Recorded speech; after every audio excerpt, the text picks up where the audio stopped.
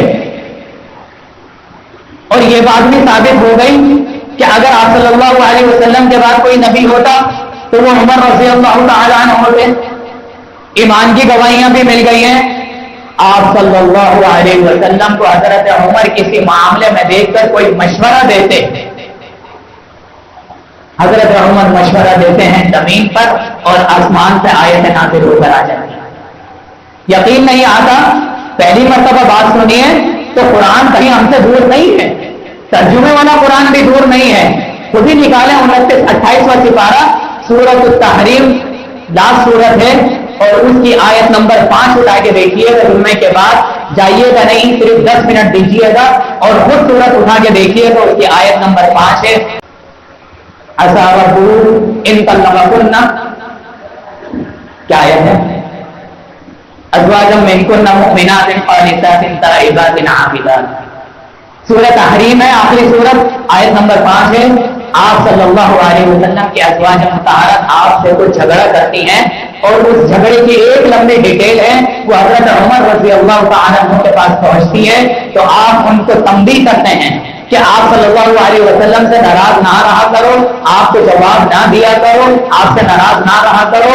ایسا نہ ہو کہ اللہ تعالیٰ آپ صلی اللہ علیہ وسلم کو حکم دے دے کہ وہ آپ کو طلاق دے دیں اور پھر آپ سے بہتر عورتیں، مؤمنات، قانتات، طاہرات، عابدات، بہترین عورتیں تمہیں نازل اللہ تعالیٰ صلی اللہ علیہ وسلم کو دے دیں. اور یہی وہ الفاظ اللہ تعالیٰ نے قرآن مجید میں نازل کر دی.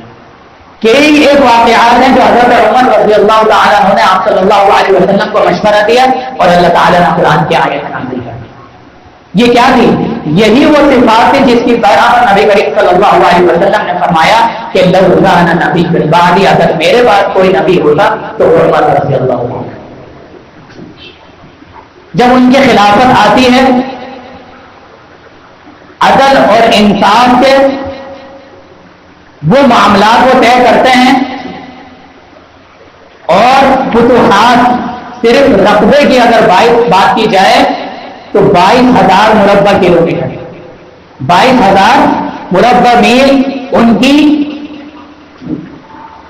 خلافت تھی. اور کسی نے قول کہا تھا، کسی نے کہا تھا کہ اگر 10 سال اور عمر رضی اللہ تعالیٰ عنہ اگر دنیا میں رہتے اور خلافت کرتے تو پوری دنیا میں اسلام آ جاتا۔ یہ کوئی چھوٹی موٹی بات نہیں ہے کہ پوری دنیا میں اسلام کا بول بالا ہو جاتا اور کفار کا نام و نشان سفید ہستی سے مٹ جاتا۔ صرف وہی ہوتے جو ہمارے زیر نگرانی ہوتے اور ہماری حکومت میں رہ رہے ہوتے اور جزیہ اور ٹیکس دے رہے ہوتے، خلافت اسلام کی ہوتی۔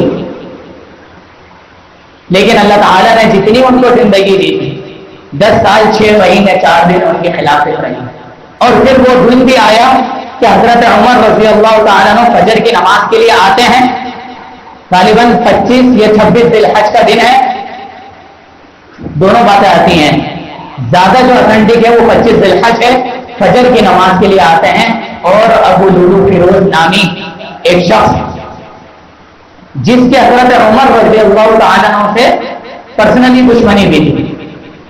یہ بھی ایک طویل واقعہ ہے کہ دشمنی کیا معاملات میں تھی۔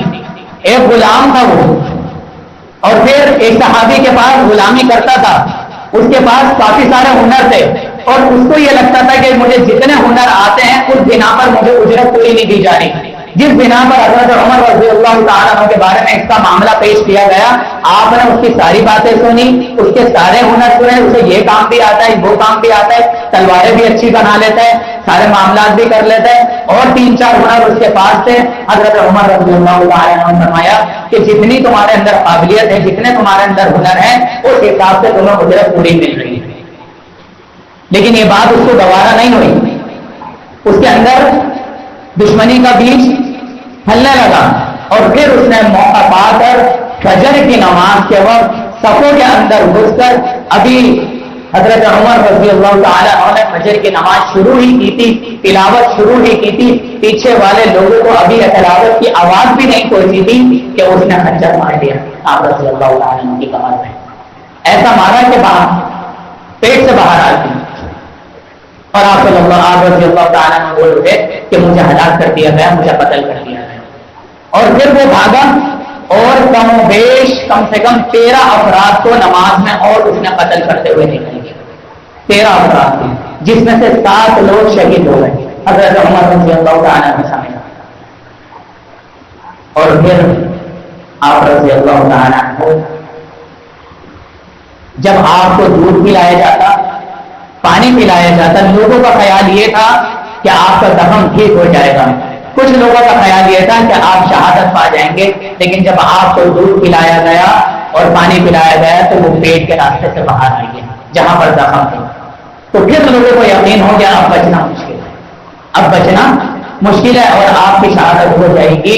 آپ نے پیغام پہنچوایا اپنے بیٹے عبداللہ بن عمر رضی اللہ تعالیٰ عنہ کے ذریعے کہ حضرت عائشہ رضی اللہ تعالیٰ عنہ کے پاس جاؤ اور اجازت طلب کرو کہ میں نبی کریم صلی اللہ علیہ وسلم اور حضرت عمر حضرت ابو بکر رضی اللہ تعالیٰ عنہ کے پہلو میں ان کے برابر میں دفن ہونا چاہتا ہوں، کیا یہ مجھے اجازت ہے؟ آپ رضی اللہ تعالیٰ عنہ نے اجازت دے دی، کہا کہ یہ جگہ میں نے اپنے لیے مخصوص کی بھی تھی، لیکن عمر رضی اللہ تعالیٰ عنہ مجھ سے زیادہ معزز اور احترام والے ہیں، تو ان کو کہہ دو کہ آپ کو اجازت ہے، اور آپ رضی اللہ تعالیٰ عنہ کی وفات ہوئی۔ اقول قولي هذا استغفر الله لي ولكم ان الحمد لله نحمده ونستعينه ونستغفره ونؤمن به ونتوكل عليه ونعوذ بالله من شرور انفسنا ومن سيئات اعمالنا من يهده الله فلا مضل له ومن يضلل فلا هادي له صلی اللہ علیہ وسلم۔ میرے بھائی، میرے عزیز، میرے محترم، واقعات اتنے ہیں کہ پورے مہینے کے 4 جمعے بھی نکل جائیں تو باتیں ختم نہیں ہونی۔ جیسا کہ میں نے شروع میں عرض کیا کہ جو لوگ شروع میں نہیں آئے گے ان کے لیے میں بات کہہ رہا ہوں کہ ہم لوگ صحابہ کرام کے فضائل، انبیاء کے فضائل، ان کے مناقب سن کر عادی ہو گئے ہیں اور بالکل سن ہو گئے ہیں۔ اصل میں یہ فضائل اس لیے ہوتے ہیں کہ میں اور آپ اپنی زندگی میں اس کو لاگو کریں۔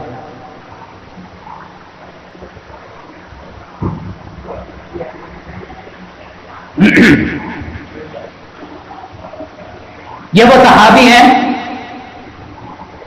جن کو جنت کی بشارت مل گئی، جن کے ایمان کی تصدیق آپ صلی اللہ علیہ وسلم نے کر دی۔ ایمان کا تقاضا دیکھیں،